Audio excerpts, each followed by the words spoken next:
After 3 years of having a watch business and seeing hundreds and hundreds of watches, it's very rare that I come across a watch that really grabs me and really takes my interest. But this watch right here that I'm going to talk about today has definitely done that. It's going to be an interesting one. What I will say is there's more than meets the eye with this watch. You know what it is now. It's the brand new Rolex Deep Sea, the 136668LB reference. It's 18 karat yellow gold, okay? It's full yellow gold, and obviously it weighs a lot. I'm just gonna weigh it really quickly now, just so that you guys know how heavy this is in my hand right now. So this watch is, in grams, 319 grams, which is just under a third of a kilogram. Okay, so this is one of the heaviest Rolexes. I'd be interested to know if the Platinum Day Date and Platinum Daytona is heavier than this, but I have a feeling this is probably the heaviest Rolex that is on the market. It's a 44mm case diameter. I did mention it's a full 18 karat yellow gold watch, however, there are 2 titanium components to this watch, the helium escape valve on the side of the case, and also the case back is titanium too. Now, this is what we've seen before in a Deep Sea, and I will mention at this point that this is the first Deep Sea which is siloed as its own model, so this is no longer the Sea Dweller Deep Sea, the Deep Sea Sea Dweller. It is purely just the Deep Sea Rolex. The watch is actually very similar to the blue dial full yellow gold Submariner.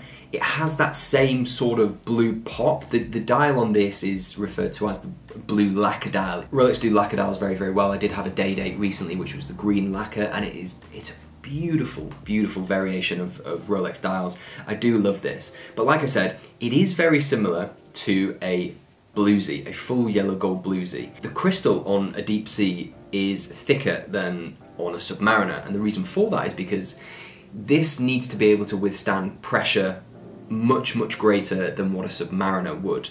This has a water resistance of 3,900 meters, and so the crystal needs to be able to support and cater for, you know, someone diving to those kind of depths. So the crystal is much thicker. I think it might be around 4 or 5 millimeters thick. 3,900 meters is interesting because that is the exact depth that the Titanic is now resting.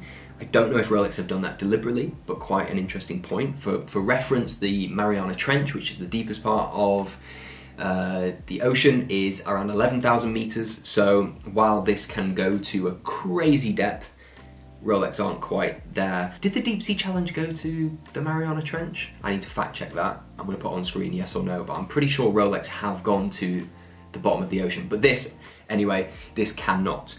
Now, I mentioned that it's a diving watch, so how would a diver wear this and why would they wear it? Well, the why is who cares why someone would want to wear this or even buy it? It doesn't really matter, does it? But it can be used for diving. The glide lock on the clasp is to allow divers to wear the watch over their scuba diving suit so that they can use it for the utility and the purpose that this is built, so that they can keep an eye on the time that they have left in their oxygen tank. It's unidirectional, which basically means that the bezel can only move one way. Now, why is that important with a sea dweller? Why is that important for a diver? Well, the GMT is a pilot's watch and is it can go both ways, so it's not unidirectional. What do you call it? Bidirectional.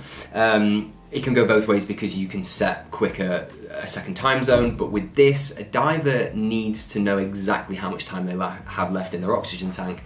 Now, if the bezel was able to go both ways, if the diver got it caught and it nudged 5 minutes to the right, they wouldn't know how much oxygen they have left. That would be a massive safety risk, and they would, yeah, it's not a smart move, so hence why it can only go one way. Also, when diving, it can get quite dark. The deeper you dive, the darker the sea or the ocean gets, and so visibility is very important for divers. That is why Rolex have made the hour markers bigger on the dial, and also when you get a UV light, there's a enhanced glow, blue glow, Rolex call it, on the dial, and it's longer lasting as well. So I'm just gonna turn the lights off and show you.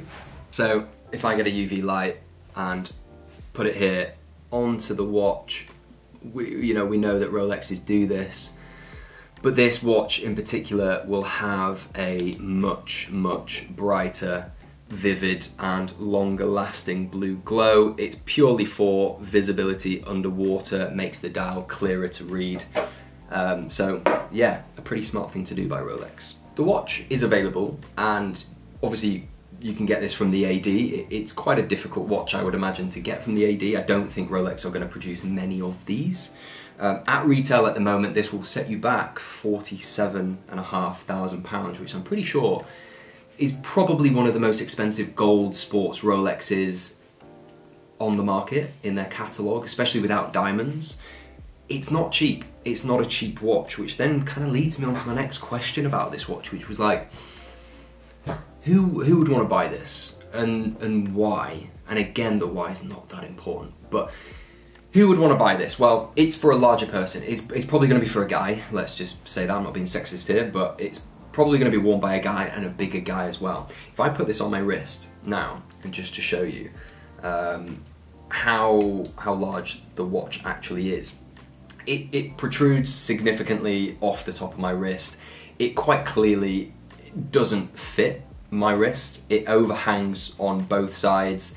It sticks up way too much. It's probably about as thick as my wrists are. It's not for a small guy. It's probably not for a woman, like I said.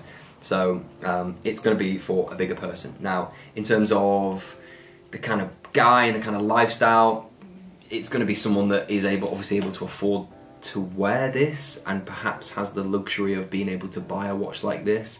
It's not a watch that is going to be someone's first watch.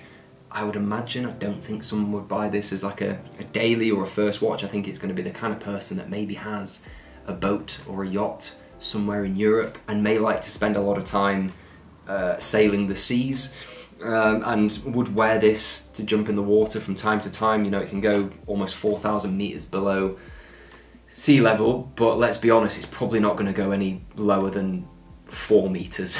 So the watch got released back in early 2024, April 2024, and the feedback instantly was that it was a ridiculous release. It was stupid of Rolex. Why would they do it? It's pointless. No one's gonna like it. No one's gonna want to buy it. All this kind of stuff, and it's kind of like it's easy to jump on the bandwagon and just agree and be like, yeah. But then it's like, what about a Rainbow Daytona? What about all these gem set Yacht Masters? What about all these other, like the puzzle dial?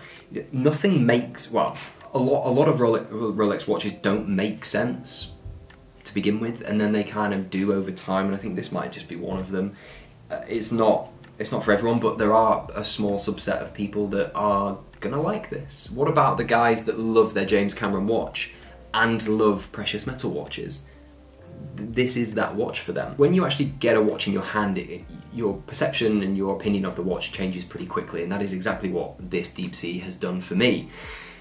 It's different when you see it, and when you see how the light reflects on the dial and the bezel and how the gold looks, contrasting with the blue. The blue and the yellow gold look absolutely wonderful together, and we've known that with the bluesy, right? Yeah, get in touch. What do you guys think of this watch? I'd be interested to know. I know it's going to be quite a divisive watch, and I know people will have different opinions of it. And that's fine, as is life. Most things will have people that have different opinions. So yeah, there we go.